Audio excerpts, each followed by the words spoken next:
Oke, baik. Assalamualaikum warahmatullahi wabarakatuh. Selamat malam, salam sejahtera untuk kita semua. Swastiastu, namo buddhaya, salam kebajikan. Pada kesempatan kali ini kita akan bahas tentang komunikasi efektif dalam pelayanan kesehatan. Nah, teman-teman juga tahu pelayanan kesehatan itu memang sangat penting ya. Dan kita tahu ketika saya bicara dengan kesehatan, berarti kita berbicara dengan tim medis, dokter, ya, dan lain sebagainya, staf dan sebagainya. Di mana? Di rumah sakit, di unit kesehatan lainnya. Oke, baik. Kita langsung aja.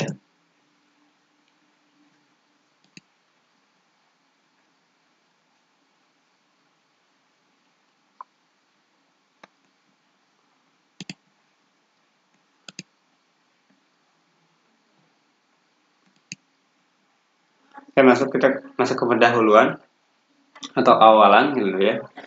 Dan di sini adalah komunikasi merupakan alat yang efektif untuk mempengaruhi tingkah laku manusia. Ya betul. Jika dengan komunikasi, ya komunikasi itu untuk mempengaruhi tentunya. Ya kita bisa tahu juga ketika tidak ada komunikasi, ya berarti tidak ada tingkah, berarti apa? Tidak mempengaruhi manusia. Misalnya produk ini atau enggak, kamu sikap kamu salah kayak gitu, ngomong kayak gitu, gitu kan? Coba deh ngomongnya kayak gini supaya mereka lebih senang, gitu ya. Yang filter dulu, misal seperti itu. Nah itu mempengaruhi orang lain supaya mereka lebih baik lagi, gitu ya. Nah di sini adalah tingkah laku. Tingkah laku itu lebih ke attitude ya, tadi cara berbicaranya, gitu ya, atau enggak tindakannya, gitu ya. Yang kedua adalah peranan perawat dan tenaga kesehatan lainnya yang menempatkan komunikasi menjadi penting. Ya betul sekali. Menjadi penting adalah karena ini di unit kesehatan ya, di kesehatan kita membahas tentang komunikasi efektif di pelayanan kesehatan, maka ya menjadi tombak awal adalah perawat atau tenaga kesehatan ya, dokter ya, bagian staf gitu ya. Terus lagi apa ya? Kasir gitu ya. Lagi manajemen dan sebagainya. Gitu ya. Nah, di situ menjadi penting karena karena di rumah sakit atau di pelayanan kesehatan itu kita memanage orang-orang yang sakit ya, betul ya.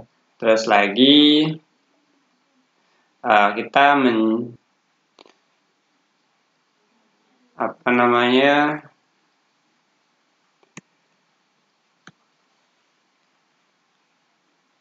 kita adalah pelayanan gitu, harus memberikan pelayanan prima ya, pelayanan terbaik entah dari komunikasi, sehingga ketika kita komunikasikan gitu ya kepada klien atau enggak customer gitu, kalau enggak pembeli ya, atau yang sakit atau yang datang gitu ya, nanti mereka bisa menerima, bisa paham gitu, lebih enak gitu ya. Nah, sekarang bagian ketiganya adalah teknik komunikasi yang efektif. Memang peranan bagi IPCN untuk mempengaruhi membantu teman sejawat seluruh personil terlibat dalam penyelesaian masalah PPI. Oke. Ini lebih ke teknik komunikasi yang memang peranan bagi untuk mempengaruhi, membantu teman sejawat dan seluruh personil. Jadi itu fungsinya adalah mempengaruhi, membantu gitu ya. Ya, hanya itu, membantu teman atau sejawat atau pegawai di sana. Gitu. Next, kita lanjut saja. Langsung kita masuk ke pengertian. Di sini adalah komunikasi yang efektif.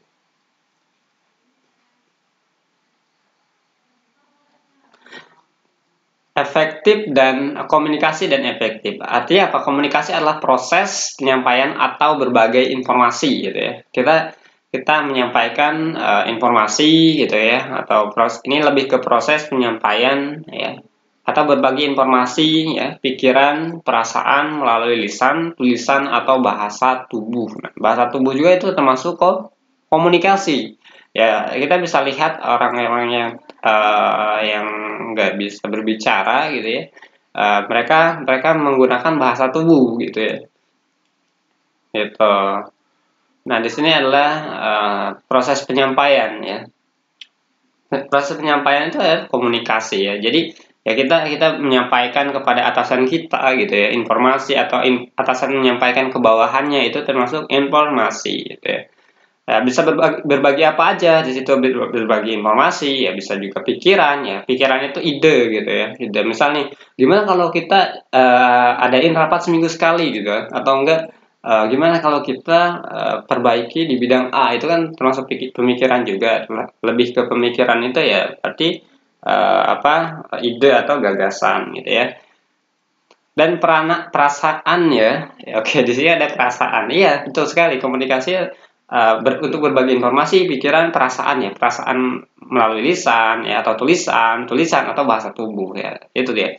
Nah, informasi, pikiran, perasaan ini ya, perasaan saya lagi seperti apa gitu ya. Nah, dia bisa dia bisa informasikan, komunikasikan seperti itu ya. Terus lagi, nah dari informasi, pikiran, perasaan itu bisa melalui lisan, artinya secara langsung lisan ya, ucapan, tulisan bisa kita bisa menggunakan surat atau enggak ketikan di media sosial atau di aplikasi chatting gitu ya, atau bahasa tubuh. Nah ini juga bisa kita gunakan bahasa tubuh ya, komunikasi itu ya, contohnya ya tadi.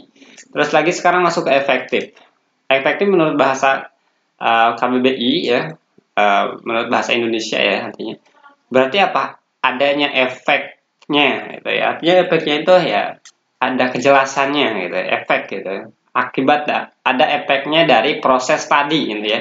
Misal kita tadi atasan memberikan informasi kepada bawahannya, nah ada efeknya, dia mengerti gitu ya, dan ada efektif itu mempengaruhi gitu ya, akibat mempengaruhi kesannya gitu, atau dapat membawa berhasil guna. Kata efektif juga sering diartikan sebagai mencapai sasaran yang diinginkan. Berarti mereka itu paham apa yang diberikan gitu, entah itu informasi gitu ya, entah itu informasi, pikiran atau gagasan gitu dan sebagainya. Nah ini kan tadi efektif ya. Berarti apa? Komunikasi efektif atau effective communication itu dapat diartikan sebagai komunikasi yang berhasil komunikasi yang berhasil mencapai tujuan. Nah itu, berarti si penerima itu ya dia memahami gitu ya, seperti diterima ya oleh si pendengar gitu ya, atau si pemberi masukan gitu ya, dipahami gitu, mengubah persepsi dan mengubah perilaku atau melakukan aksi. Jadi misalnya komunikasinya itu tolong kamu pindahkan meja gitu ya. Nah dia mengerti langsung, dia action, langsung dia kerjakan gitu ya. Komunikasi itu yang masih efektif berarti itu ya. Nah, misal dia masih bengong, saya nggak paham kemana gitu kan, masih bertanya-tanya kemana, berarti nggak efektif kan. Makanya tolong kamu pindahkan meja ini ke dalam ruangan kantor saya, kamu taruh di sebelah kanan. Nah itu udah kelar. Nah jadi mengerti mereka gitu, jangan setengah-setengah pemberian informasi itu.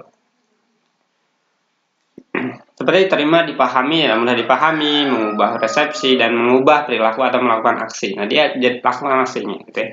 Oke, next ya.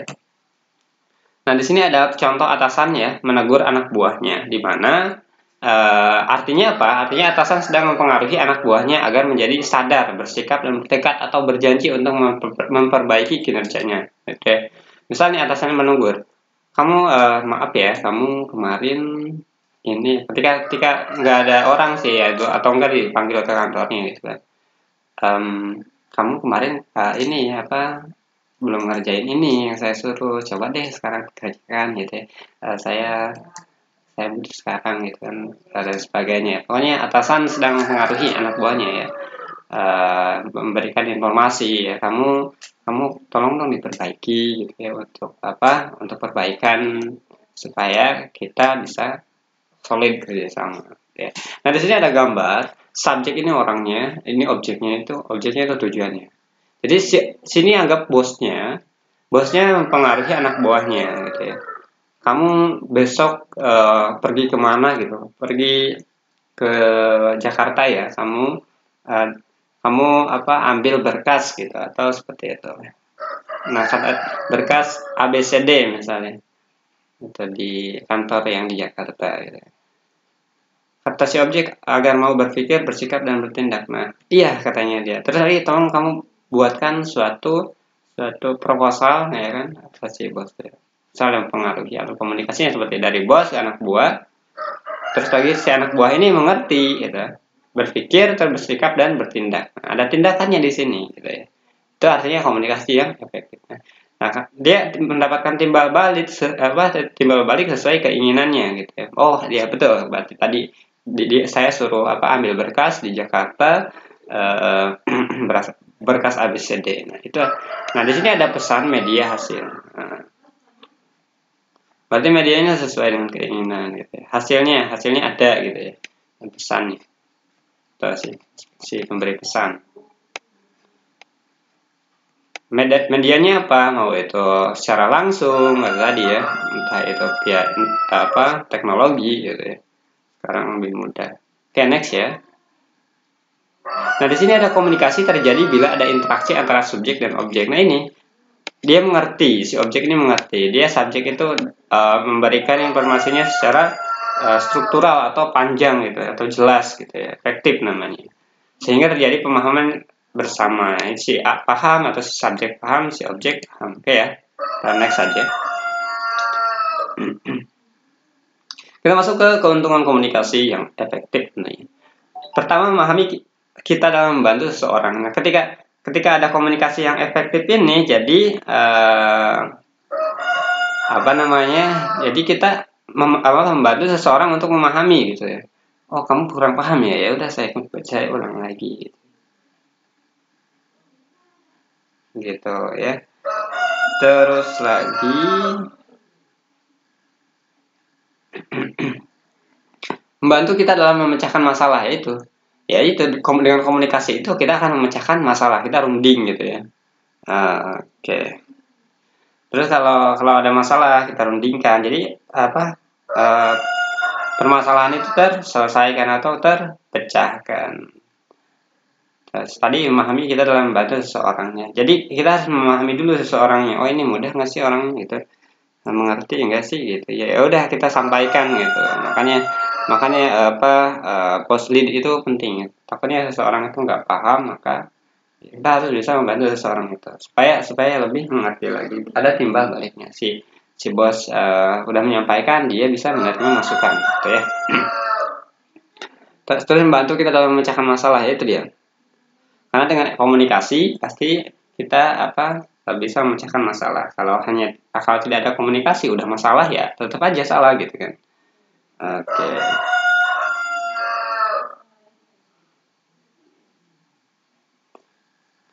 Build trust dan respect. Kalau respect teman-teman udah tahu. Kalau trust itu apa? Itu.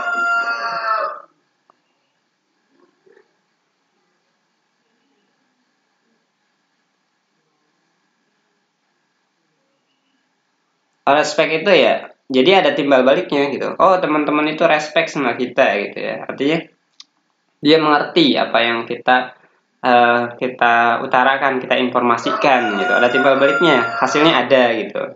Tadi ketika si atasan mempengaruhi anak buahnya disuruh ke kemana? Ke Jakarta untuk mengambil berkas. Ada timbal baliknya gitu ya. Kelar gitu jadi. Berarti efektif, boleh dipahami gitu. Jadi kalau bicara itu jangan setengah-setengah kata orang ya itu. Dan kalau kata respect itu artinya mengerti dua-duanya gitu ya. Will trust. Will trust ya.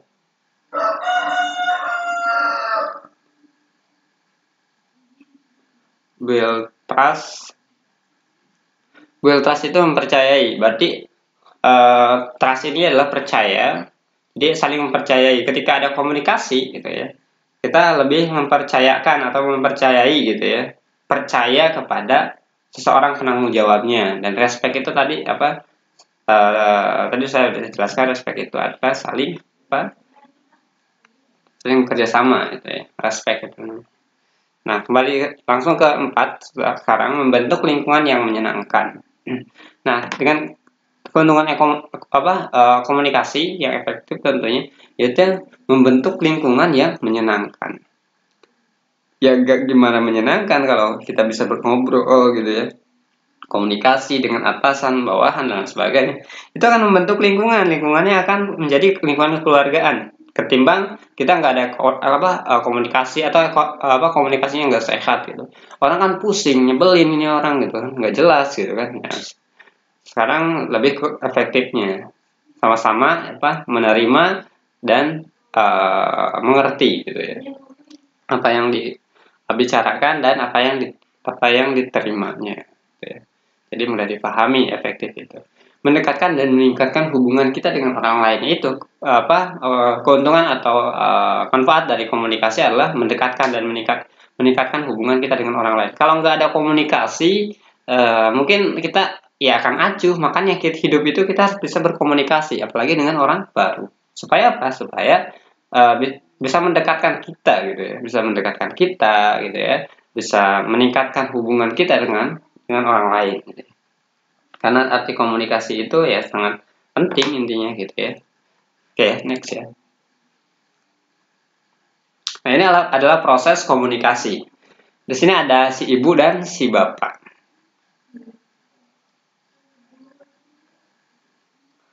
Nah, di sini harus ada feedback. Feedback itu ungkapan balik atau kebalikan gitu ya. Atau apa ya? Kalau feedback itu ya kebalikan gitu, dia mengerti, si pembicara dia memberikan informasi dan si penerima dia mengerti, dan dari mengerti itu ada kebalikannya, oh dia langsung mengerjakan dan memberikan feedback untuk si penonton itu, contoh seperti itu ya.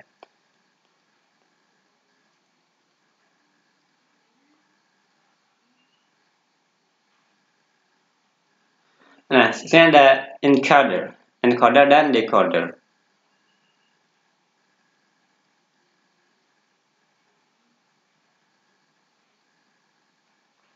Encoder itu dalam bahasa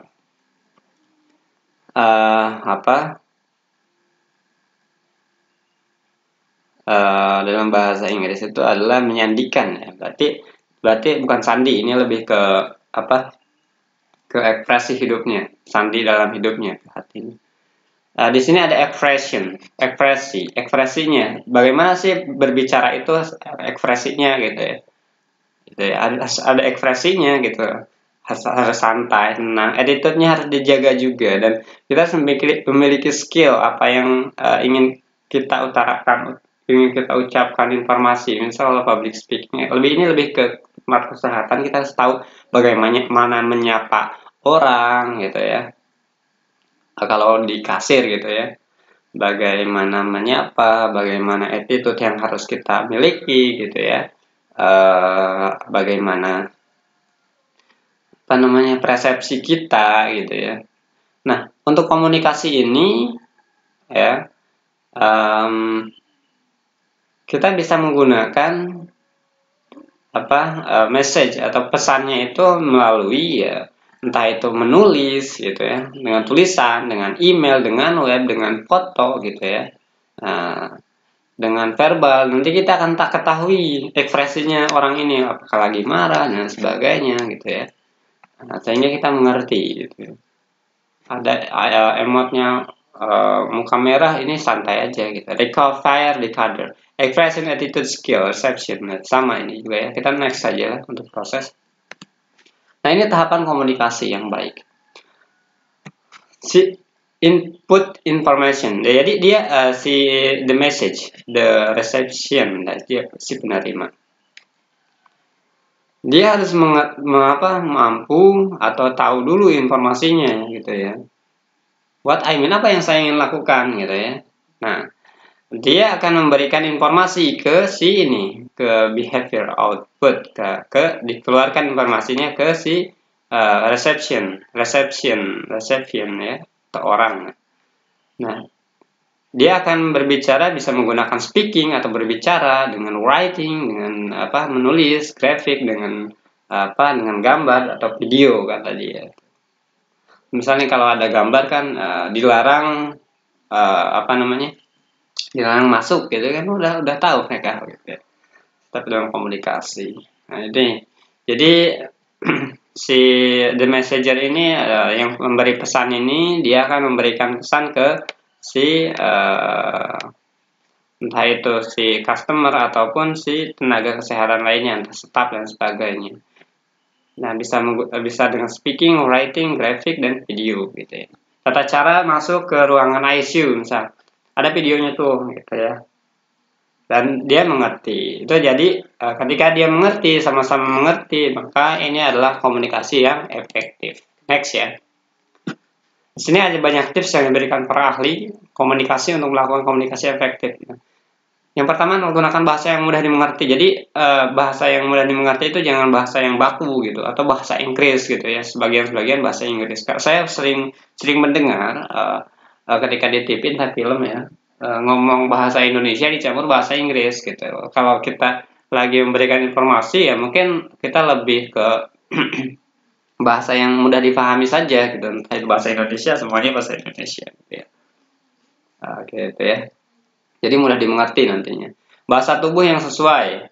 Ya, di sini bahasa tubuh. Biasanya ada gerakan-gerakan tubuh ketika bahasa tubuh ini ya, ketika dia mengerti, dia menganggutkan apa? Biasanya menganggutkan kepala ya. Itu kebiasaan orang Indonesia. Oh, mengerti itu kan. Pasti menganggutkan tubuh atau menganggutkan kepala. Gitu ya. Intonasi yang tepatnya ketika berbicara, kita gunakan titik koma. Jangan terus gitu ya. Terus datar, terus nggak ada titik komanya, atau dihabrak titik koma atau tanda seru dan sebagainya. Itu sebagai intonasinya. Kita ada intonasi jeda, intonasi itu ya. Supaya apa? Supaya mereka paham. Misal, kemarin di Jakarta, pusing. Kemarin di Jakarta ada korban bencana alam, 2 orang.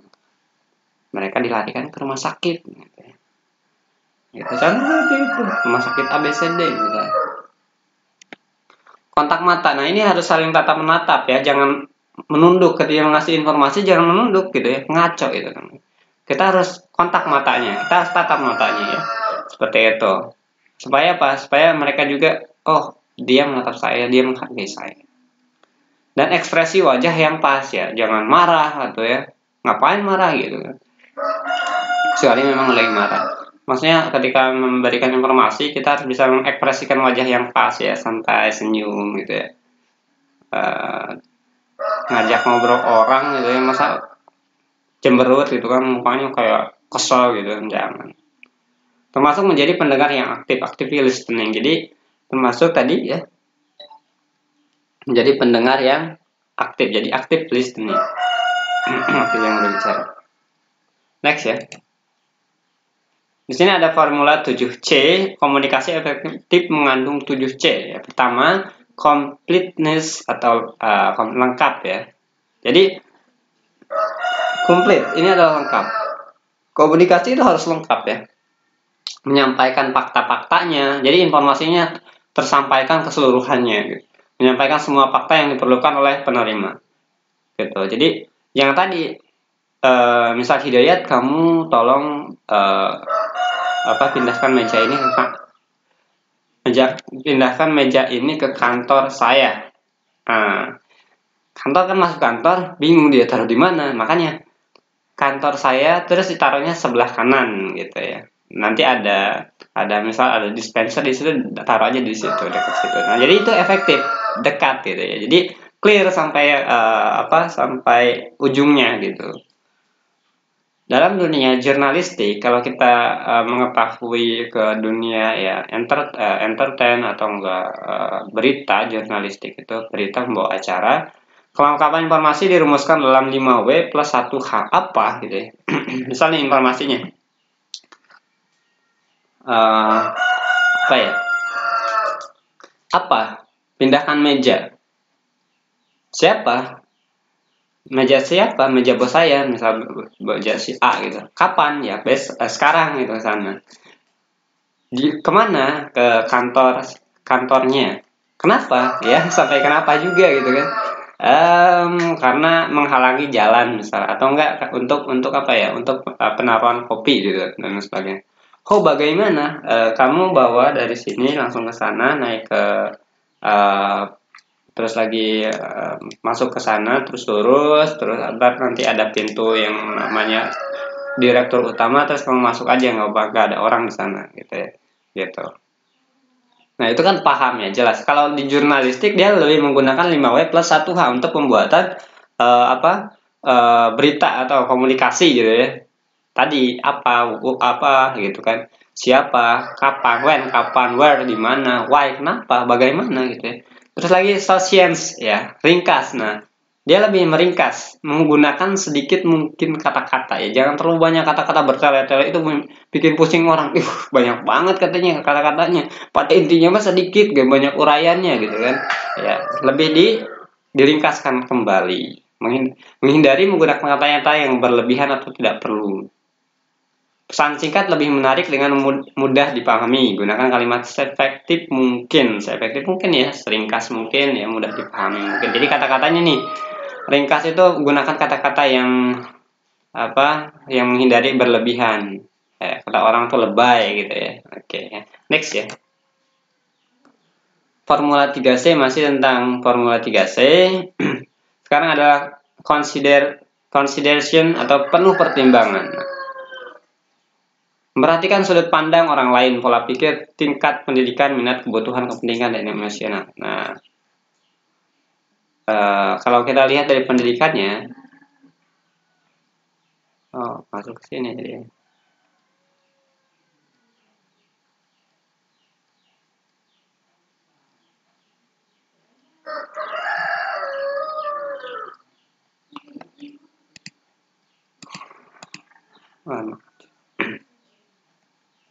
Nah, ini mengandung 7C ya, penuh pertimbangan. Nah, untuk komunikasi yang efektif ini, kita harus bisa mempertimbangkan ya. Kita harus bisa mempertimbangkan pola pikirnya, perhatikan sudut pandang orang lain ini berpikirnya seperti apa, pola pikirnya seperti apa, tingkat pendidikannya apa gitu. Misal SD, ketika kita informasikan untuk dengan bahasa yang nggak mudah dipahami gitu ya, maka itu tidak akan sempurna, atau penyampaiannya tidak akan diresapi ya, tidak akan ada efektifnya gitu ya. Jadi harus jadi harus menyesuaikan atau pertimbangkan gitu ya, minatnya apa sih gitu ya, kebutuhannya apa gitu ya, kepentingannya apa dengan si orang ini, dan emosionalnya seperti apa. Jangan sampai ketika orang lagi emosi diajak ngomong berat gitu ya, marah gitu. Clearly, jelas, kita harus menyampaikan informasi ini secara jelas ya. Kata-kata yang tepat, tidak bermakna tunggal, dan tidak membingungkan ya, atau menimbulkan persepsi lain gitu.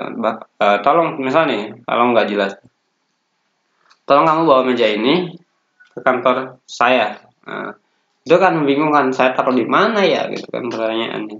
Makanya informasi itu harus tepat, jelas gitu ya. Nyata. Nah, jadi ada konkretnis nyata ya. Konkret memperkuat kepercayaan. Nah, jadi harus nyata gitu ya. Pesan yang diberikan itu harus nyata, ada didukung fakta-fakta dan spesifik dan angka tentunya. Pesan konkret tidak disalah tafsirkan. Jadi clear kan gitu. Tadi udah di clear kan, konkret kan gitu. Perkuat kepercayaan. Kita harus mempercayai orang ini, bahwasannya orang ini bisa dipercaya gitu. Pesan konkret ya dukung fakta-fakta ya, yaitu sering rajin gitu dan sebagainya. Oke, komunikasinya. Courtesy ya, tata krama. Nah ini dia lebih ke attitude ya. Ini soal cara penyampaian, tata kramanya gimana sih gitu. Ketika kita memberikan informasi baik ke klien gitu ya, atau ke customer, atau ke yang berobat, atau ke bagian unit kesehatan. Cara penyampaiannya, pesan disampaikan dengan tulus ya, jangan kayak belum nerima gaji 1 bulan gitu, aduh kesel gitu ini ya, jangan seperti itu. Kita harus menyampaikan dengan tulus, sopan, bijak ya, reflektif, antusias, serta mempertimbangkan sudut pandang dan perasaan penerima pesan. Jadi kita bisa menjaga juga, makanya jangan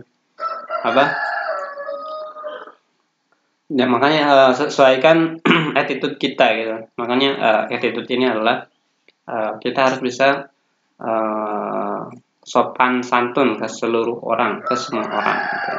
Apalagi di kesehatan ada orang yang datang mau berobat, kita sopan. Bahkan ya ketika kita masuk ke Indomart, selamat datang di Indomart gitu kan, atau selamat datang Kak gitu deh. Ada yang bisa kami bantu kan, itu kan enak. Nah, ya, dengan tulus, tapi dengan tulus ya, jangan terpaksa. Beda kalau paksa dengan tulus. Kalau tulus itu dia lebih kelihatan senyumnya bener ya, mukanya, raut mukanya dan sebagainya. Bijak, kata-kata yang dibijak ya. Antusias, dia harus antusias. Antusias di sini yaitu mendukung serta mempertimbangkan sudut pandang dan perasaan penerima pesan gitu ya. Gitu. Benar, correct news itu benar. Pesan yang disampaikan harus benar dari segi substansi dan tata bahasa. Kita harus apa namanya? Kita harus benar, pesan yang disampaikan harus benar dari A-nya. Seperti itu, kita harus sampaikan seperti itu juga gitu ya. Juga tepat dari sisi waktu dan sasaran. Sasarannya siapa nih? Gitu ya. Waktunya kapan? Gitu ya. Oke, next ya. Nah, agar komunikasi efektif perlu diperhatikan hal-hal sebagai berikut. Kita harus bisa memperhatikan beberapa hal ini. Yang pertama, tetapkan sasaran atau tujuan komunikasi. Ya, tujuannya ke siapa sih? Ya, sasarannya siapa? Ini komunikasi, saya ingin menyampaikan ke bawahan saya. Siapa namanya? Siapa? Gitu kan, banyak kan. Di bagian apa gitu. Makanya harus tepat sasaran. Kalau lebih ke ini komunikasi yang di unit kesehatan, ke siapa ya? Ke klien atau yang sakit gitu ya. Ibu, mohon maaf, hari ini kita lagi tidak menerima pembuatan surat surat keterangan sehat gitu ya, karena untuk pengujian kesehatannya sedang tidak ada, atau kami lagi libur gitu kan, enakan seperti itu. Kepada siapa atau dengan siapa? Untuk siapa kita berbicara? Kita cek orang nomornya. Atau kita samperin orang. Siapa nih kita? Tujuannya siapa gitu. Tujuan komunikasi kepada siapa? Atau dengan siapa kita akan komunikasi? Tentukan tempat yang sesuai. Misalnya tadi, kalau kita membicarakan orang ya, tunggu dulu sampai orang lain keluar. Minimal kita ada berdua gitu. Kalau kita berbicara di depan orang keramaian, itu bukan menasehati gitu ya. Tapi tapi menjatuhkan gitu ya, atau enggak menghargai gitu ya. Kalau menasihat orang salah ya biasa, manusiawi gitu kan, kita bukan robot yang di sistem untuk sebenar terus. Kalau ngeprint aja bisa ada salahnya gitu kan, dalam artian ya dia kesalahan gitu kan, dan tetap keluar tetap seperti itu. Tentukan waktu yang tepat. Waktu yang tepatnya kapan? Jangan sampai ketika orang itu lagi capek, lagi banyak tugas gitu ya. Kita minta waktu untuk komunikasi dengan dia. Kuasai materi yang dibicarakan. Kita harus bisa menyampaikan materi apa saja yang akan diberikan kepada dia. Harus sesuai, harus betul, harus efektif. Kuasai cara berkomunikasi dengan benar. Di sini adalah kita harus bisa menguasai ya, atau si pemberi materi atau si pemberi pesan harus berkomunikasi dengan benar, jangan kayak anak kecil gitu loh. Komunikasinya ceblek-ceblek kayak anak-anak gitu, jangan seperti itu. Next ya. Faktor yang tidak mendukung komunikasi efektif. Nah, ini faktor yang tidak mendukungnya. Tanpa komunikasi yang jelas dapat memberikan pelayanan keperawatan yang tidak efektif. Nah, ketika tidak ada komunikasi atau faktor yang tidak mendukung komunikasi efektif. Tanpa komunikasi yang jelas. Nah, ini dia. Ketika tanpa komunikasi yang jelas, maka komunikasi itu tidak akan berjalan, tidak akan efektif. Ini kan faktor yang tidak mendukung komunikasi efektif. Tanpa komunikasi yang jelas ya. Kalau nggak ada komunikasi yang jelas ya itu bingung orang gitu, dapat memberikan pelayanan keperawatan yang tidak efektif, jadi ujungnya tidak dapat membuat keputusan dengan klien keluarga. Nah, ini dia faktor yang tidak mendukung komunikasi efektif itu tidak membuat keputusan dengan klien. ketika klien bilang saya nggak punya duit, atau klien bilang ABCD, dia tidak ada keputusan ya, itu juga tidak akan efektif. Tidak dapat melindungi klien, yaitu ya lebih klien saja sih. Nah, ini tidak mendukung komunikasi efektif, itu tidak melindungi klien gitu ya. Faktornya itu tidak dapat mengkoordinasi dengan mengatur perawatan klien serta memberikan pendidikan kesehatan. Nah, ini dia faktor yang tidak mendukung. Terakhir adalah tidak dapat mengkoordinasi ya. Jadi tidak dapat koordinasi, tidak bisa koordinasi. Orang gimana mau jadi atasan gitu ya, atau enggak menyampaikan informasi kalau nggak bisa koordinasi gitu. Pada siapa? Kepada perawatan gitu, atau pada pegawai di kesehatan. Next ya. Di sini aspek yang harus dibangun dalam komunikasi efektif. Nah, ini aspek-aspeknya, kejelasan. Nah, dalam komunikasi harus menggunakan bahasa secara jelas. Ya, kita harus jelas bahasa yang kita gunakan itu jelas, sehingga mudah diterima dan dipahami oleh komunikan. Komunikan itu penerima. Ketepatan, ya, ketepatan atau akurasi ini menyangkut penggunaan bahasa yang benar dan kebenaran informasi yang disampaikan. Nah, itu ketepatan, tepat, akurasi, tepat, akurat gitu ya.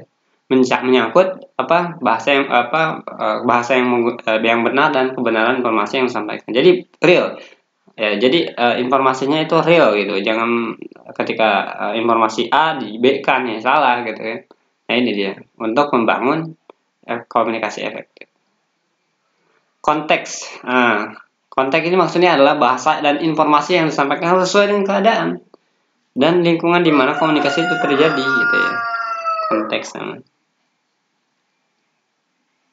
bahasanya harus menggunakan bahasa yang biasa saja, bahasa yang mudah dipahami.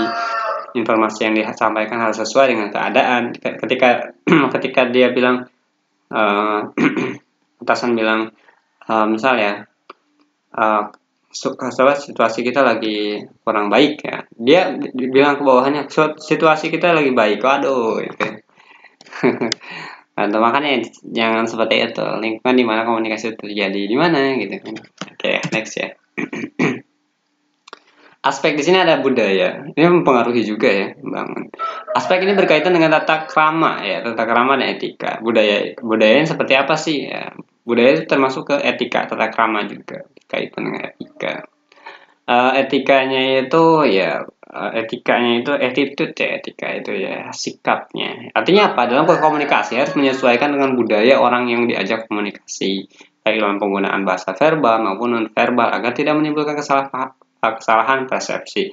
Nah, seperti itu. Dia misal bisa bahasa Sunda ya, kita bisa sampaikan dengan bahasa Sunda gitu. Tapi bahasa Sunda yang baik gitu ya. Yang kita berbicara dengan tata krama dan etika tentunya. Oke, masuk ke budaya. Budaya itu adalah suatu etika di dalam organisasi gitu ya. Cara komunikasi yang efektif. Nah, pernah kamu mengalami kesulitan dalam komunikasi? Tentunya pernah ya kan.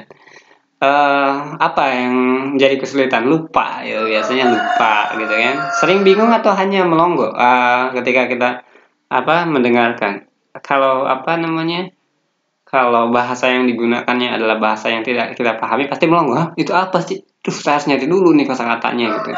Saat diajak ngobrol, teman-teman kan biasanya ketika ngobrol itu dia menggunakan bahasa yang keren, artinya ya beda lah bahasa anak kampus dengan bahasa yang ada di anak SD gitu atau anak SMP gitu kan. Dia lebih, anak kampus itu namanya tuh lebih tinggi bahasanya gitu. Saya ingin berargumentasi. Anak SD ngerti argumen itu apa sih ya, lupa saya.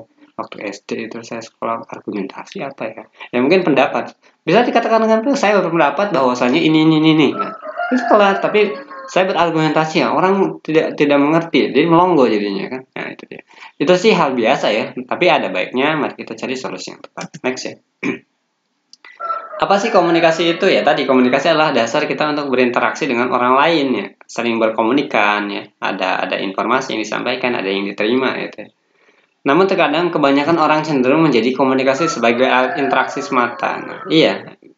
Orang-orang mencenderungkan seperti itu, alat interaksi semata, hanya saya mau bodo amat mau komunikasi mau enggak sama dia gitu. Jadi itu alat interaksi semata kalau cuman komunikasi kebanyakan orang itu berpendapat seperti itu. Lalu apakah kita juga termasuk orang-orang yang seperti itu? Yang menjadikan komunikasi sebagai alat untuk berinteraksi semata.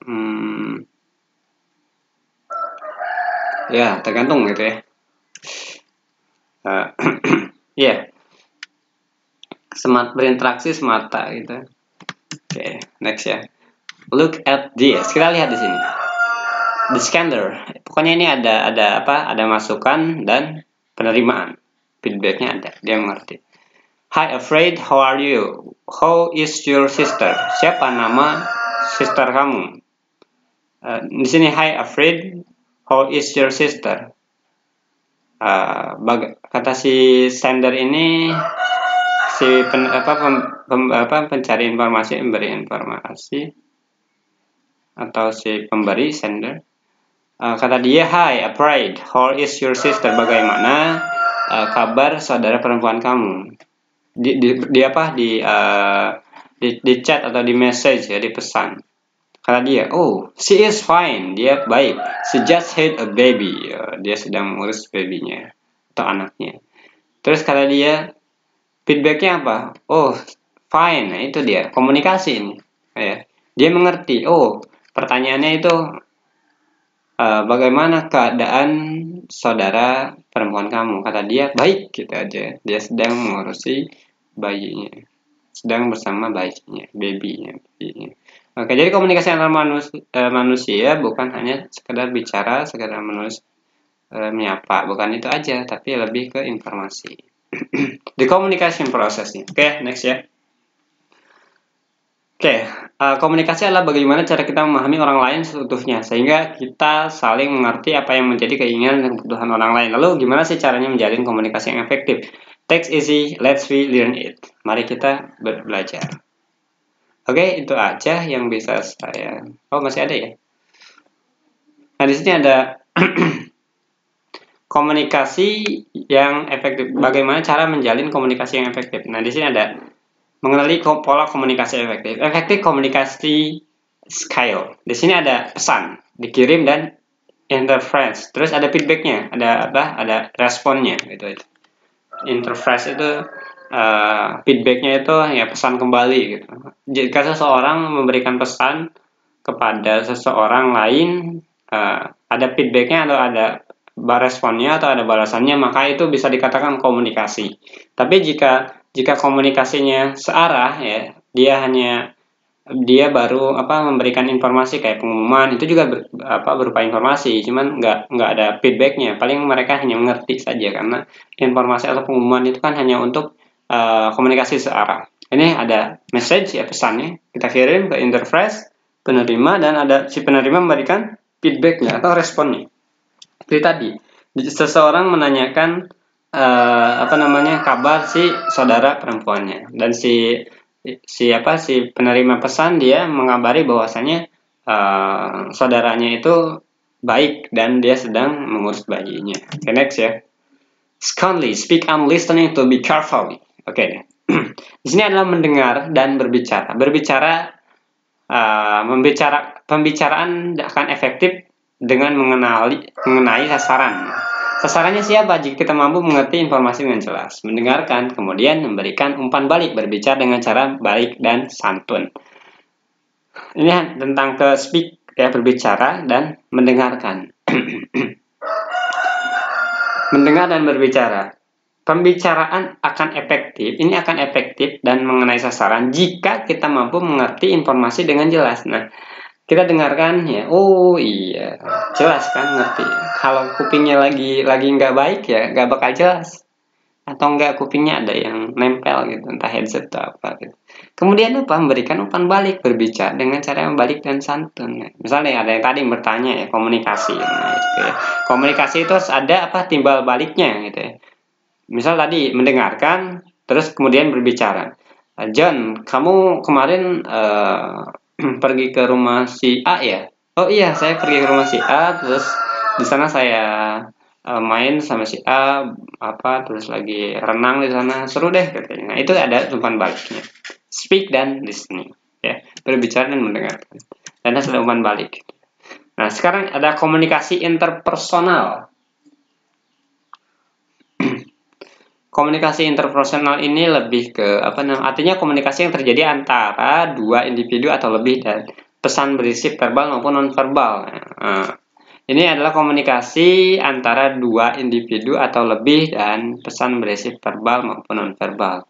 Nah, jadi komunikasi ini lebih ke kelompok gitu, teman-teman. Komunikasi terjadi antara dua individu, ya, dua individu atau lebih dan pesan berisi verbal maupun nonverbal. Nah, ya, komunikasinya itu lebih dari dua, gitu ya. Bisa 3 orang, 4 orang, gitu ya.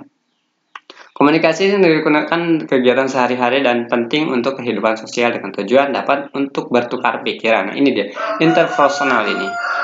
Jadi komunikasi antara dua individu atau lebih gitu ya. Anggaplah lebih dari 2 orang gitu kan.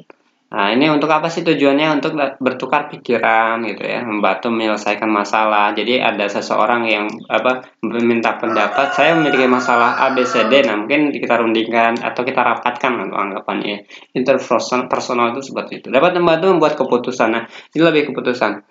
Contoh di rapat gitu ya.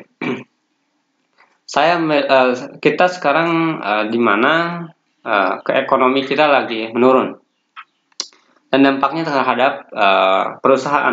Bagaimana apa yang harus kita lakukan? Si A bilang untuk itu kita harus bisa memasarkan lebih baik lagi, unggul lagi atau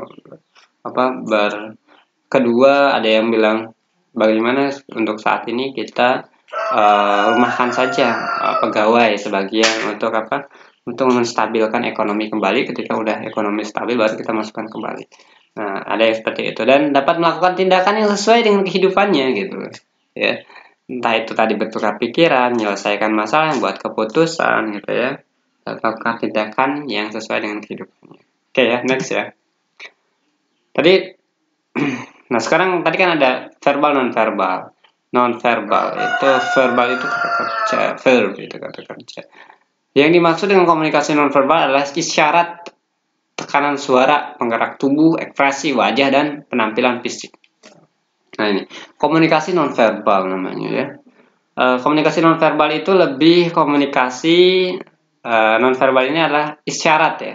Isyaratnya atau tekanan suaranya gitu ya, penggerakan tubuh gitu, ekspresi wajah dan penampilan fisik. Nah, ini adalah komunikasi non verbal.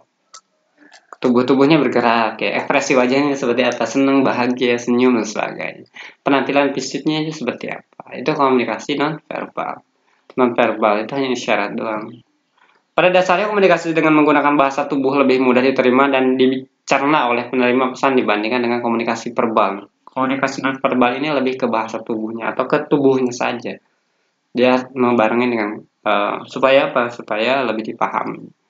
Lebih mudah diterima dan dicerna oleh penerima pesan dibandingkan dengan komunikasi verbal. Komunikasi verbal itu hanya komunikasi saja. Hal ini didukung dari hasil penelitian yang menunjukkan bahwa 95% pengguna bahasa tubuh atau dari ekspresi tubuh gitu 38 dari nada suara, ya bahwasanya paling gede berarti apa bahasa tubuh tentunya. Dan dari nada suara 38% dan 7% ini ada kata-kata yang diungkapkan gitu ya. Mengertinya karena ada bahasa tubuh gitu ya. Tadi mimiknya mukanya itu gitu ya. Bahasa nonverbal dapat dikategorikan dan diamati menjadi 4 yaitu penampilan fisik lebih pada ke arah pandangan seseorang terhadap orang lain ya. Penampilan seseorang meliputi karakteristik fisik, cara berpakaian, pakaian dan perhiasan atau dandanan merupakan sumber informasi tentang seseorang. Pakaian menggambarkan status sosial, budaya, agama, konsep diri dan lain-lain. Nah, ini kita bisa menyesuaikan ya, kita mau berbicara sama orang yang lebih tua gitu ya. Baju kita nggak sopan gitu ya. Terus lagi pakaian itu menggambarkan status sosialnya. Ini ke fisik kan, kita bahas tentang fisik. Penampilan ya tentunya kalau penampilan ya berpakaian ya, cara berpakaiannya seperti apa. Jangan sampai ketika di kantor kayak kaos gitu kan. Atau mau jadi pembicara harus rapi seperti itu. Pakaian itu menggambarkan apa status sosial. Oh, ini orang kaya gitu ya.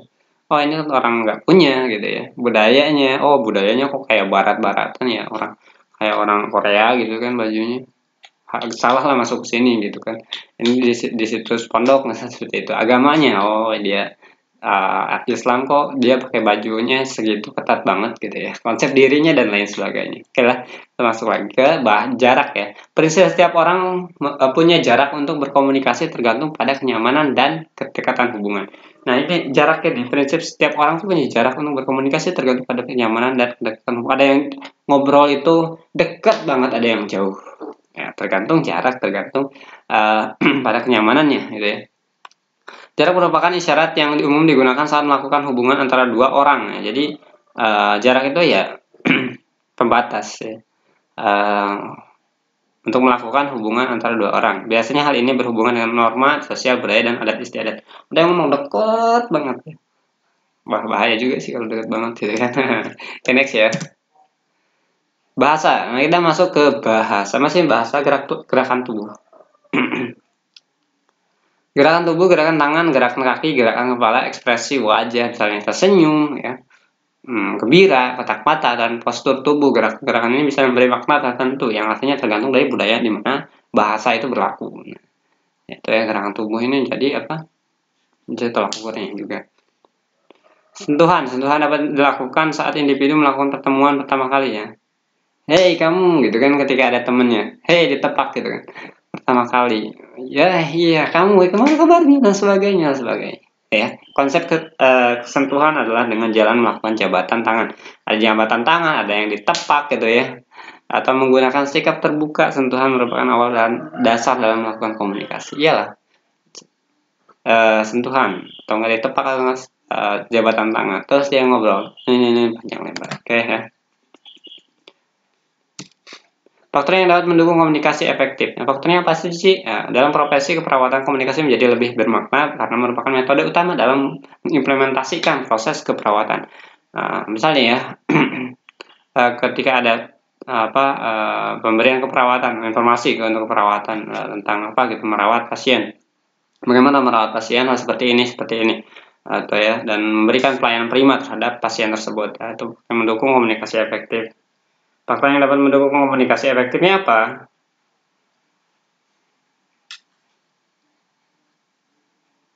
Nah, di sini adalah dalam profesi keperawatan, komunikasi menjadi lebih bermakna karena merupakan metode utama dalam mengimplementasikan proses keperawatan. Nah, itu dia. Jadi si perawat itu bisa pandai berkomunikasi juga, memberikan informasi. Kamu kalau ketika sakit, nah ini misalnya obatnya ini obatnya ini bukan obatnya sih, kamu dilarang makan ini, terus jaga kesehatan dan sebagainya, sehingga mereka mengerti komunikasi efektif kan. Oh iya saya akan melakukan larangan-larangan itu misalnya. Komunikator itu pemberi informasi, merupakan peran sentral dari semua perawat yang ada. Jadi semua perawat itu harus bisa berbicara, berkomunikasi yang efektif. Dari dari perawat itu sebagai naratornya. Kualitas komunikasi adalah faktor kritis dalam memenuhi kebutuhan klien. Nah, jadi kualitas komunikasi adalah faktor kritis dalam memenuhi kebutuhan klien. Ketika kita tidak berkomunikasi dengan klien, ya kan, maka itu tidak akan hancur. Itu akan hancur, dan kualitas komunikasinya yang buruk pun ya itu akan hancur juga. Makanya kualitas komunikasinya baik, bagus, jangan kayak marah-marah ngomong sama orang dan sebagainya. Oke ya, disesuaikan. Belajar ya sekarang. Next. Kerangka komunikasi efektif pada pelayanan kesehatan di rumah sakit. Ini lebih ke rumah sakit ya. Komunikasi sabar adalah kerangka teknik komunikasi yang disediakan untuk petugas kesehatan dalam menyampaikan kondisi pasien. Sebar itu situation, background, assessment, recommendation. Metode ini digunakan pada saat perawat melakukan handover pasien. Nah, ketika kita harus bisa menyampaikan kondisi pasiennya sedang sakit, ya. Dia situasinya seperti ini dan sekarang seperti ini, gitu ya. Mohon sabar gitu kan. Nah, itu dibentuk lagi kata-kata yang bagus gitu. Metode ini digunakan pada saat perawat melakukan handover pasien. atau ke si pasien tersebut. Gitu ya. Dan asesmen penilaian, recommendation, bisa memberikan rekomendasi. Jangan makan ini rekomendasi. Asesmennya apa? Penilaiannya. Oh ini kayaknya ini harus seperti ini, gitu ya. Asesmen penilaiannya. Sabar adalah metode struktural untuk mengkomunikasikan informasi penting yang membutuhkan perhatian segera, gitu ya. Tindakan berkontribusi terhadap eskalasi yang efektif dan meningkat keselamatan pasien. Untuk apa? Tujuannya adalah meningkatkan keselamatan pasien. Jadi pasien itu santai. Terus si orang tuanya juga ngerti, paham, santai jadinya. Karena dari kata-kata yang bagus, ketika kata-kata yang jahat, mohon maaf ibu, anak ibu itu salah kan. Wih, gede banget suaranya, kesel banget kayak lagi marah-marah gitu kan. Saya lagi situasinya sakit, terus itu sedih gitu, wah ribut jadinya gitu. Orang itu nggak bakal datang lagi ke situ gitu. Komunikasi yang nggak efektif atau nggak sopan itu ya. Next. Kerangka sabar, wadah sabar itu dapat digunakan secara efektif untuk meningkatkan serah terima antara sip atau antara staf di daerah klinis yang sama atau berbeda. Nah, meningkatkan serah terima ya, sip-sipan, kerjanya kan sip-sipan gitu ya. Tadi kan ada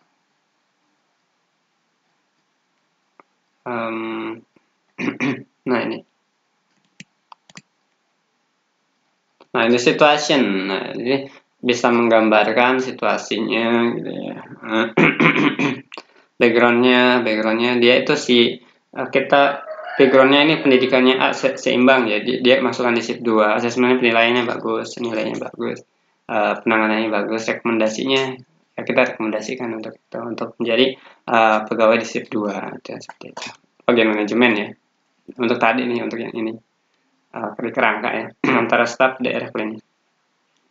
Melibatkan semua anggota tim kesehatan untuk memberikan masukan ke dalam situasi pasien termasuk memberikan rekomendasi. Di sini melibatkan semua anggota tim kesehatan untuk memberikan apa? Masukan ke dalam situasi pasien termasuk memberikan rekomendasi. Tadi, ibu, maaf ya, ibu jangan makan ini dulu karena ibu lagi sakit mah gitu. Dan ibu tolong makan yang teratur dari sehari itu minimal 3 kali atau 4 kali makan. Dan jamnya itu di pagi hari, jam 6 lah, jam 10, jam 3 atau jam ntar malam. Nah itu kan clear gitu loh, efektif. Oh makanya paham, iya saya akan kerjakan, saya kerjakan itu.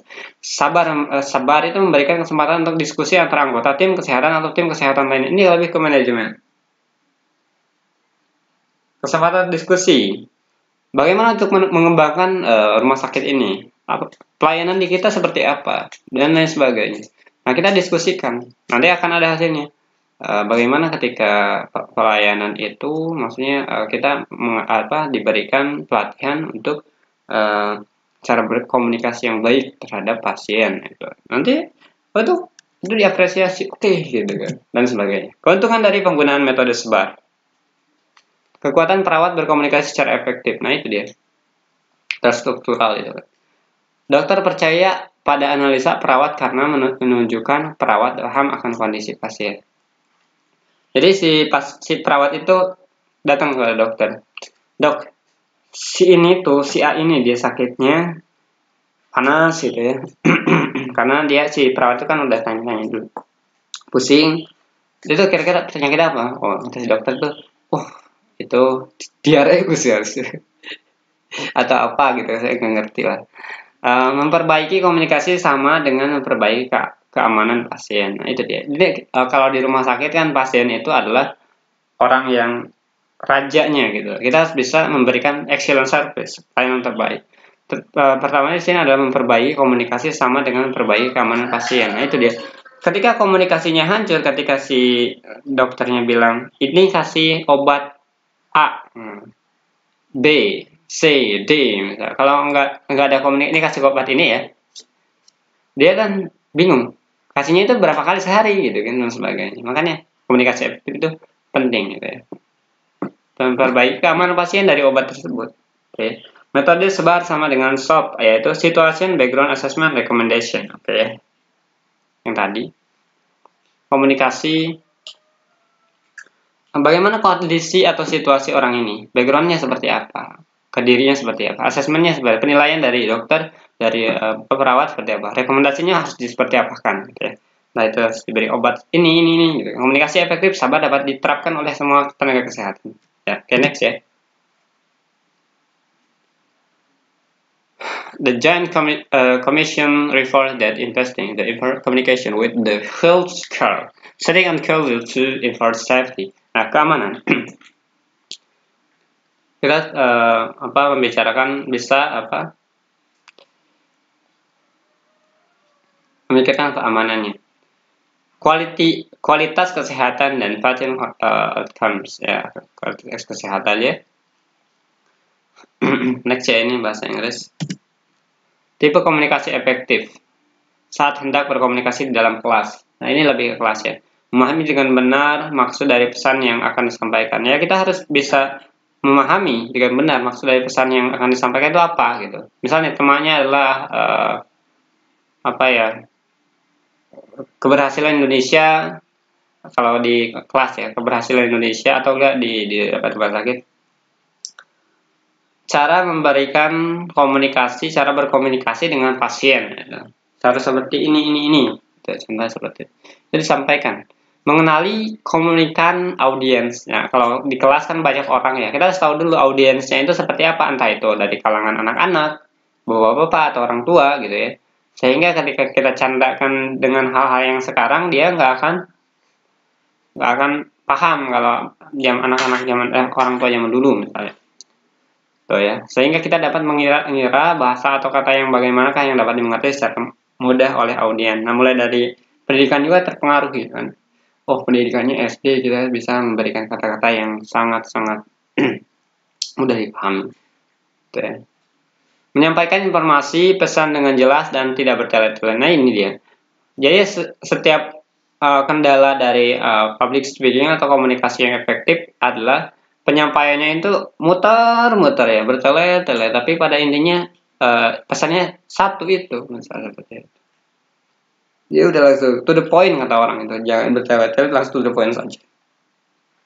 Bicara dengan memperhatikan intonasi, nada suara, serta kecepatan berbicara. Jadi lebih bagusnya berbicara itu santai aja, jangan cepat-cepat gitu, terus ada nadanya juga gitu. Gitu ya, next ya. Menggunakan bahasa tubuh secara bijak dan tidak berlebihan. Nah, ini dia. Ketika nanggut-nanggut mengerti kan. Terus lagi bahasa tubuh, tangan seperti itu, seperti ini ya kan. Membuat suasana yang nyaman dan menyenangkan ya. Ya, nampak adanya pendengar ya, kita harus bisa menyenangkan mereka, contohnya dengan mengeluarkan anekdot atau humor ya.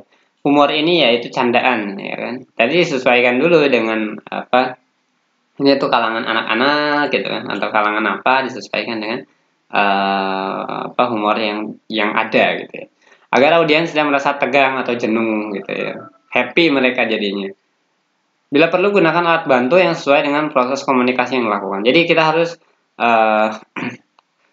kalau bisa ya, kita menggunakan alat bantu yang sesuai dengan proses komunikasi yang dilakukan. Misal tadi kalau kita mau menjelaskan tentang organ tubuh, maka kita bawa tuh entah itu gambar organ tubuh gitu ya, supaya komunikasinya itu efektif dan jelas dan bisa dipahami oleh para perawat atau bagian manajemen di rumah sakit. Nah, jangan terlalu banyak bicara juga dan sedikit mendengar. Jangan terlalu banyak bicara gitu kan, banyak banget. Kita kadang-kadang sedikit mendengarkan apa yang saya sampaikan tadi. Mungkin ada yang bisa menjawabnya gitu kan, sedikit mendengarkan. Jadi kita akan mendengarkan sedikit. Oh iya, dia berarti menyimak gitu. Jangan merasa lebih tahu daripada lawan bicara kita. Ya, kebiasaan orang kita itu dia lebih, saya itu banyak, saya itu orangnya saya lebih tahu daripada mereka hanya pendengar. Belum tentu mereka ada yang S3 gitu ya, belum baru S1 gitu, dia udah S3 misalnya seperti itu. Nah, dia kan ya kalau kita salah ya malu gitu ya. Berarti ya boleh sih optimis kita supaya pede, tapi jangan berlebihan, jangan merasa lebih tahu gitu ya.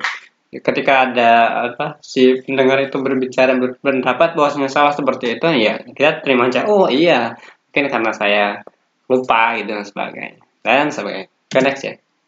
Hambatan psikologis. Kita masuk ke psikologisnya. Dalam proses komunikasi, adanya perbedaan persepsi, interpretasi seseorang atau respon dalam lingkungan. Ketika dia bilang, nih lihat fotonya seperti ini. Ketika bilang, dia malah marah, harus seperti ini. Ya, adanya perbedaan persepsi.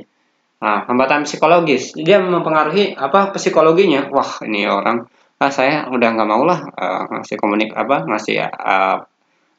masukan lagi, soalnya bawaannya marah gitu kan, atau enggak direspon dalam lingkungan.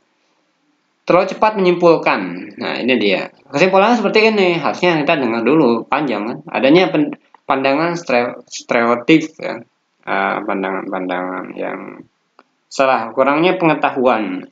Ya, ini dia, ilmunya kurang ya. Kurangnya minat ya. Kurang minat, kerasikan diri, adanya emosi, adanya tipe kepribadian tertentu, kelebihan informasi dan sebagainya.